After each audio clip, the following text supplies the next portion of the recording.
Assalomu alaykum aziz yurtdoshlar. Bugun men 25 yoshdan oshganlar, 26 yosh oraligidagi fuqarolar, hozir pensiya olayotgan otaxon onaxonlar va yaqin yillarda pensiyaga chiqishni kutayotgan insonlar uchun juda muhim masalani tushuntirib bermoqchiman. Gap 21 sentyabrdan keyin pensiya tizimida. Pensiya hujjatlarini ko'rib chiqishda, ish staji va daromadni hisoblashda qo'shimcha to'lovlar hamda tekshiruvlarda bo'lishi mumkin bo'lgan keskin o'zgarishlar haqida ketmoqda. Bu ma'lumot har bir oilaga tegishli. Chunki deyarli har bir xonadonda pensioner bor yoki pensiyaga yaqinlashayotgan inson bor. Shuning uchun hozir videoni oxirigacha ko'ring, kanalga obuna bo'ling va like bosib qo'ying. Chunki bunday ma'lumotni vaqtida bilgan odam keyin idora sarson bo'lmaydi. Men bugun sizga oddiy tilda tushuntiraman. Oldin qanday edi, endi nima o'zgaradi? Kim xavotir olishi kerak? Kim esa ortiqcha vahimaga tushmasligi kerak? Eng muhimi, qaysi hujjatlarni hozirdan tayyorlab qo'yish, qayerga murojaat qilish, ariza yozishda nimalarga e'tibor berish kerakligini aniq aytib o'taman. Chunki pensiya masalasida bir kunlik kechikish ham odamning puliga, asabiga va vaqtiga ta'sir qiladi. Avvalgi tartibda ko'pchilik fuqarolar pensiya yoshiga yaqinlashganda hujjat yig'ishni oxirgi oylarga qoldirar edi. Masalan, erkak kishi 6 yoshga, ayol kishi 5 yoshga yaqinlashganda yoki imtiyozli toifaga kirsa undan oldinroq pensiya jamg'armasi bo'limiga borib, mehnat daftarchasi, pasport, ish haqi to'g'risidagi ma'lumotnoma, arxidan staj tasdiqlovchi hujjatlar, harbiy xizmat, bola parvarishi davri, o'qish davri bilan bog'liq ma'lumotlarni topshirardi. Ko'p hollarda asosiy e'tibor qog'oz hujjatlarga qaratilgan edi. Muammo nimada edi? Birinchidan, ayrim odamlarning mehnat daftarchasida yozuvlar to'liq bo'lmasdi. Masalan, korxona nomi o'zgargan, muhr tushunarsiz. Ishga qabul qilingan sana bor, ishdan bo'shagan sana yo'q yoki aksincha. Ikkinchidan, eski korxonalar yopilib ketgan bo'lardi. Arxi qayerga topshirilgani topish qiyin kechardi. Uchinchidan, odam bir viloyatda ishlagan, boshqa viloyatda yashayotgan bo'lsa, bitta ma'lumotnoma uchun uzoq yo'l yurishga majbur bo'lardi. To'rtinchidan, rasmiy ish haqi kam ko'rsatilgan yoki ayrim yillar umuman bazada ko'rinmagan bo'lishi mumkin. Shuning uchun ilgari pensiya tayinlash jarayoni ko'p hollarda insonning qo'lida qanday hujjat borligiga bog'liq bo'lib qolardi. Kim hujjatini yaxshi saqlagan bo'lsa, tajribali hisoblanardi. Kimning hujjati yo'qolgan bo'lsa, u odam bir necha oy arxi izlab yurardi. Ayrim pensionerlar esa kamroq pensiya tayinlangandan keyin ham nega kam chiqqanini aniq tushunmay qolardi. Chunki hisob kitob murakkab. Ish staji, o'rtacha oylik sug'urta badallari, mehnat faoliyati davrlari, imtiyozlar, qo'shimcha ustamalar barchasi bir-biriga bog'liq. 25 sentyabrdan keyin e'tibor yanada ko'proq elektron ma'lumotlar, rasmiy bazalar va hujjatlarning haqqoniyligini tekshirishga qaratilishi kutilmoqda. Ya'ni oldingidek faqat qo'ldagi mehnat daftarchasi yoki bitta ma'lumotnoma bilan masala hal bo'lib ketmaydi. Davlat organlari o'zaro ma'lumot almashuvi orqali fuqaroning ish staji, daromadi, soliq to'lovlari, bandlik holati, nogironlik guruhi, boqmandalar, yashash joyi va boshqa muhim ma'lumotlarni solishtirishi mumkin. Bu nimani anglatadi? Bir tomondan bu yaxshi yangilik.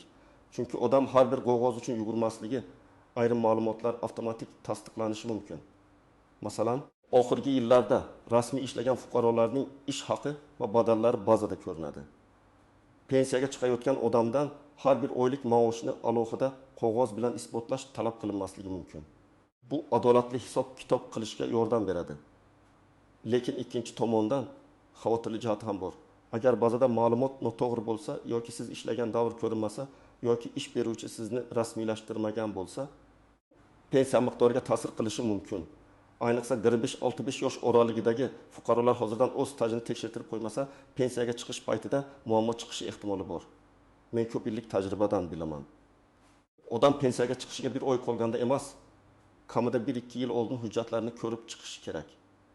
Birinchi navbatda sobiq kolxoz, sovxoz, shirkat, zavod, fabrika, qurilish tashkilotlari, maishiy xizmat korxonalari, savdo shoxobchalari, xususiy firmalarda ishlaganlar e'tiborli bo'lishi kerak.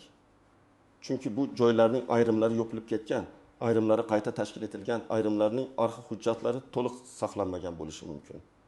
Agar siz 1990 yillar yoki 2000 yillar boshida ishlagan bo'lsangiz, aynan o'sha davr bo'yicha hujjatlarni tekshirish juda muhim. ikkinchi toifa norasmiy ishlaganlar.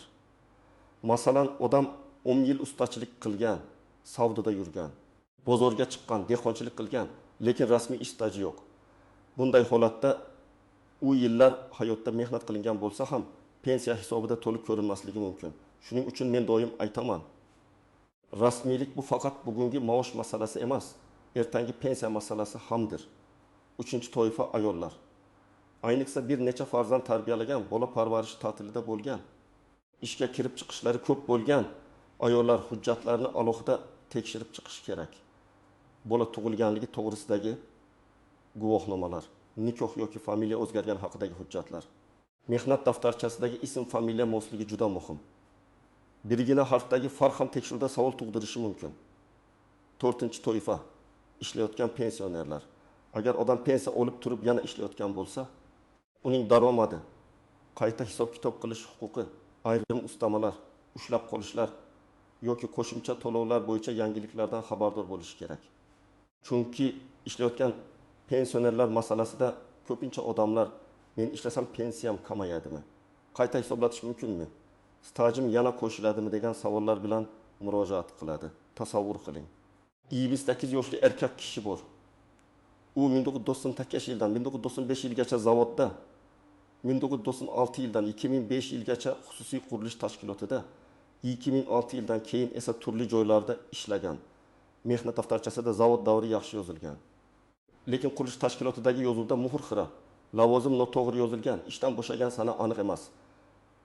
Agar u buni pensiyaga chiqish vaqtida bilsa, arxiv izlaydi, sobiq rahbarni topishga urinadi, sud orqali faktni tasdiqlashga majbur bo'lishi mumkin. Endi yangi tartibda yoki kuchaytirilgan tekshiruv sharoitida bu ma'lumotlar elektron bazadagi soliq va bandlik ma'lumotlari bilan solishtiriladi. Agar o'sha yillarda badal to'langan bo'lsa, masala osonlashadi.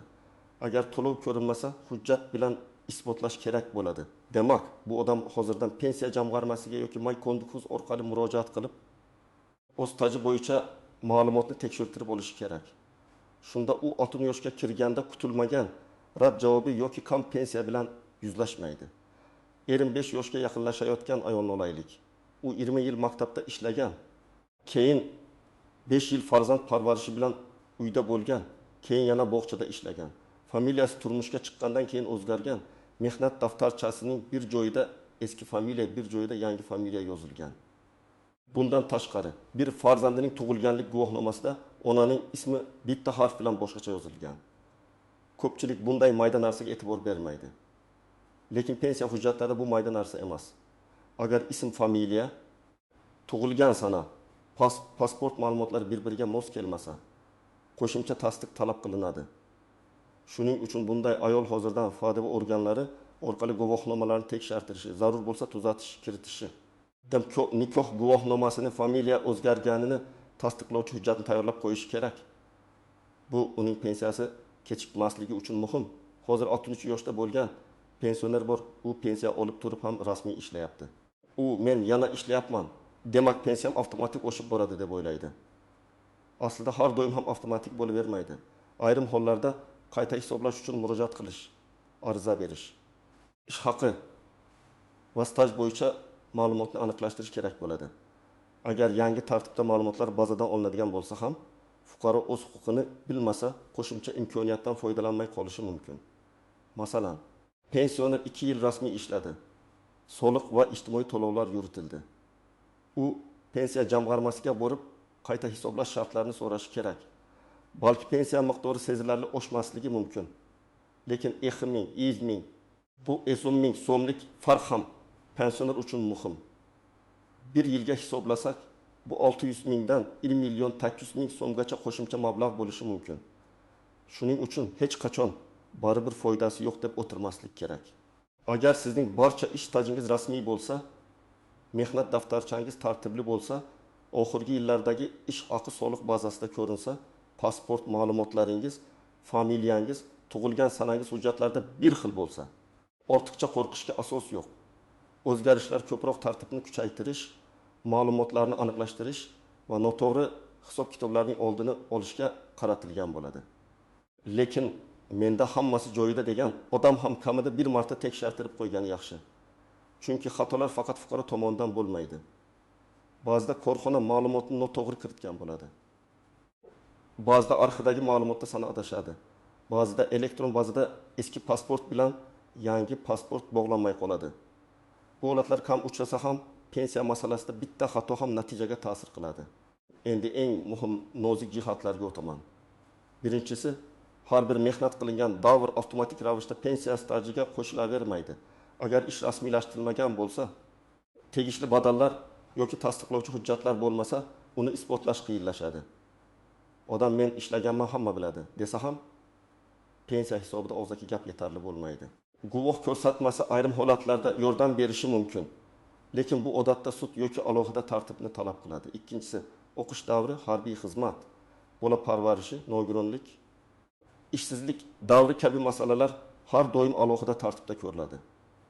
Odamlar ko'pincha institutda o'qigan 5 yilm to'liq qo'shiladi yoki bola bilan uyda o'tirgan yillarimning hammasi staj bo'ladi deb o'ylaydi. Aslida bu davrlar qaysi yillarga to'g'ri kelgani, qanday hujjat bilan tasdiqlangani, amaldagi qonunchilikda qanday belgilanganiga qarab hisoblanadi. Shuning uchun har bir davrni alohida tekshirdirish kerak. Uchinchisi, ish haqi miqdori. Pensiya faqat stajga qarab belgilanmaydi. Ish haqi ham muhim. Masalan, ikki odamning staji 3 yildan bo'lishi mumkin, lekin biri ko'p yillar yuqori rasmiy maosh olgan. Ikkinchisining maoshi past yoki norasmiy bo'lgan. Natijada pensiya miqdori farq qiladi. Shuning uchun qo'shnim bilan bir xil ishlaganman, nega uniki ko'p degan savolga javob ko'pincha ish haqi, rasmiy to'lovlar va hujjatlardagi farqda bo'ladi. To'rtinchisi, qo'shimcha ustamalar. Ayrim pensionerlar davlat mukofotlari, nogironlik, urush yoki mehnat faxriyligi, o'quvchisini yo'qotganlik, alohida toifadagi mehnat sharoiti, ko'p farzandlilik yoki boshqa asoslar bo'yicha qo'shimcha to'lovlarga haqli bo'lishi mumkin. Lekin bu huquq hujjat bilan tasdiqlanishi kerak. Agar odam o'zidagi guvohnoma yoki qarorni taqdim qilmasa, tizim har doim ham buni avtomatik ko'rmasligi mumkin. Beshinchisi, o'rtoqcha to'lovlar va qaytarish masalasi. Agar pensioner noto'g'ri ma'lumot bergan bo'lsa yoki keyinchalik ma'lumotlar solishtirilganda pensiya ortiqcha to'langan deb topilsa, qonunchilik doirasida qayta hisob-kitob qilinishi mumkin. Bu juda nozik masala.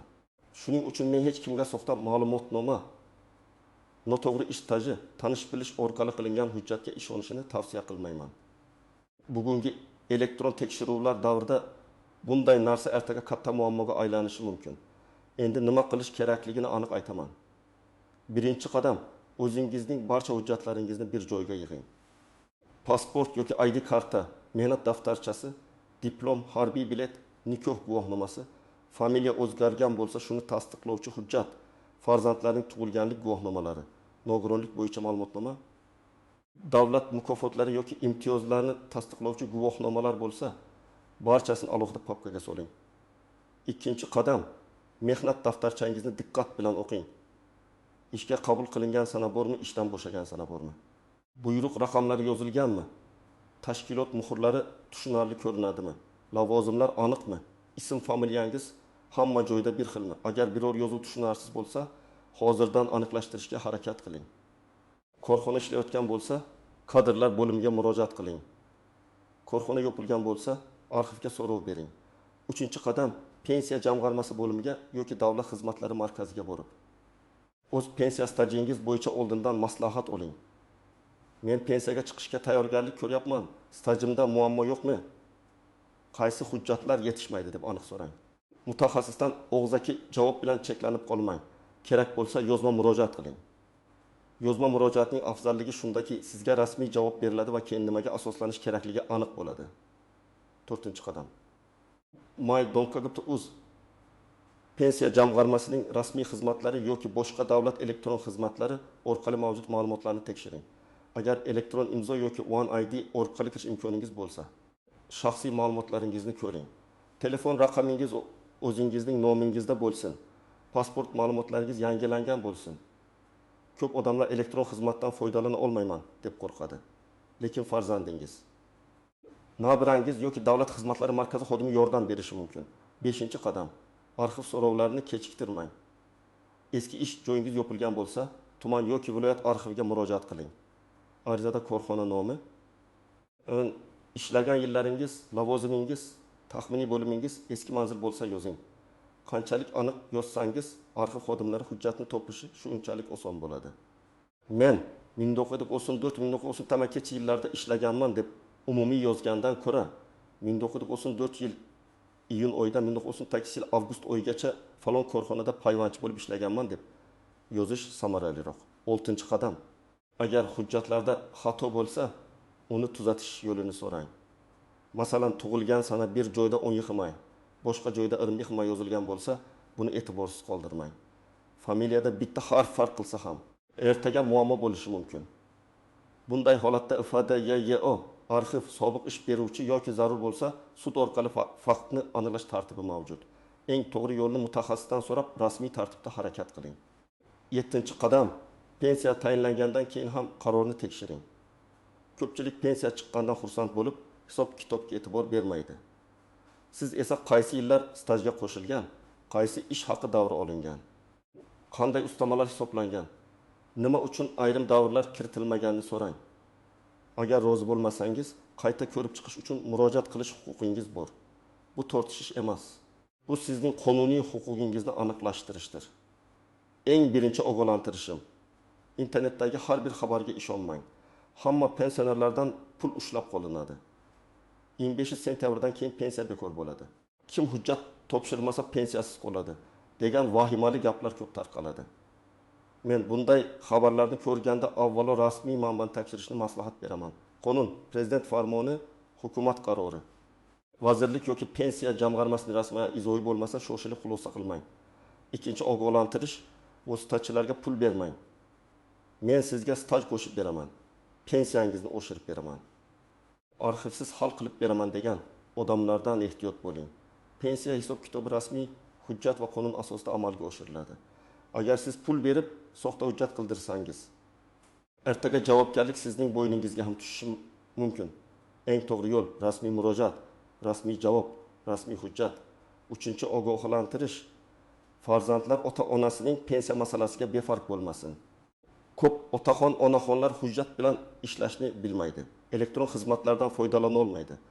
Navbatda turishga qiynaladi. Farzandlar bir kun vaqt ajratib, ota-onasining mehnat daftarchasini ko'rib chiqsa, arxiv so'rovini yuborsa, davlat xizmatlari markaziga olib borsa, katta muammoning oldi olinadi. Bu faqat moliyaviy masala emas, bu hurmat va e'tibor masalasi hamdir.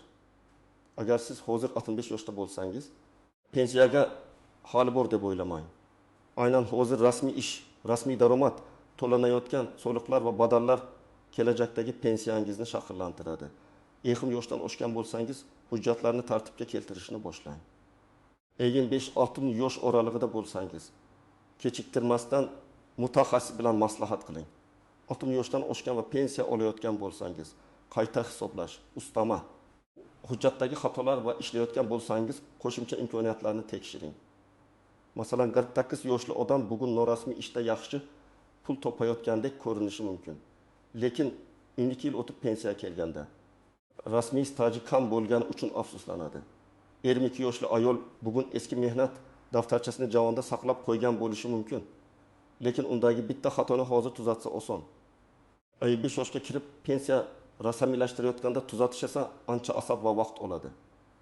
12 yoshli pensiya ishlayotgan bo'lsa, 2 yil rasmiy ishlagandan keyin qayta hisoblash imkoniyatini bilmasligi sababli o'ziga tegishli pulni olmay yurishi mumkin. Aziz yurtdoshlar, 25 sentyabrdan keyingi o'zgarishlarning eng katta ma'nosi shuki, pensiya masalasida endi hujjat, elektron ma'lumot, rasmiy staj va rasmiy daromad yanada muhim bo'ladi. Oldingidek keyin ko'ramiz, bir amallab bo'ladi. Mehnat daftarchasi bor-ku deb yurish xavfli.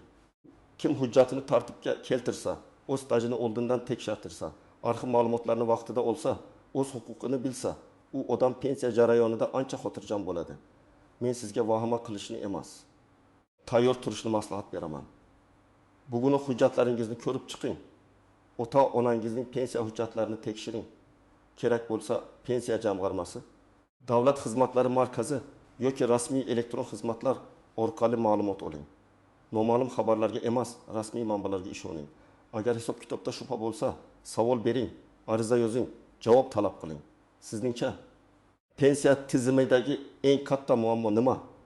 stajni isbotlashmi, pensiya miqdorining kamligi, arxiv hujjatlari yo'qligi yoki elektron tizimdagi xatolarmi? Fikringizni izohlarda yozib qoldiring. Video foydali bo'lgan bo'lsa, like bosing, kanalga obuna bo'ling va yaqinlaringizga ham yuboring. Chunki pensiya masalasida vaqtda olingan bitta to'g'ri ma'lumot odamni katta sasarsonlikdan asrab qoladi.